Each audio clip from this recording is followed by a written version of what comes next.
இட்லி பண்ணுறோம். இட்லி பார்த்தீங்களா? இட்லி கார சட்னி. நாங்கள் 2 பேருமே சேர்ந்து ஒர்க் பண்ணுறோம்.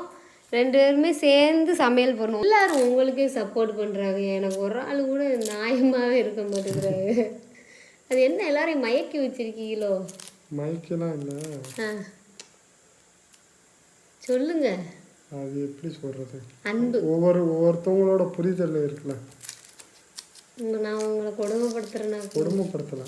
நீ எனக்கு கரெக்டாக தான் இருக்க, நானும் எனக்கு கரெக்டாக தான் இருக்கேன். என் வேலையை நான் கரெக்டாக முடிச்சிட்டேன். ஒரு சைடு இட்லி வேகுது, இன்னொரு சைடு சாம்பார். நான் அதுங்காட்டி நான் 2 சப்பட்டா பழம் சாப்பிட்டுக்கிறேன்.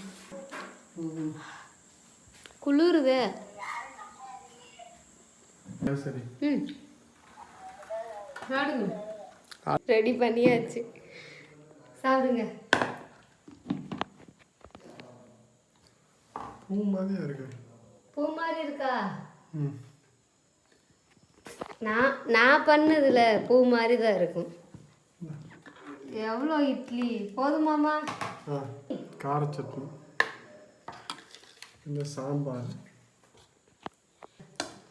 சாப்பாடு பிடிச்சிருக்கா உங்களுக்கு? நல்லா இருக்கா? நல்லா இருக்கு.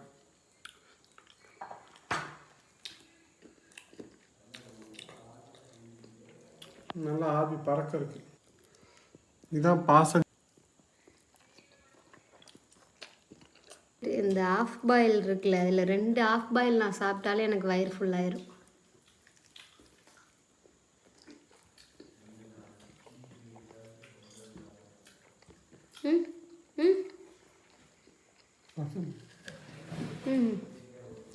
போதும், நீங்கள் அதை சாப்பிடுங்க.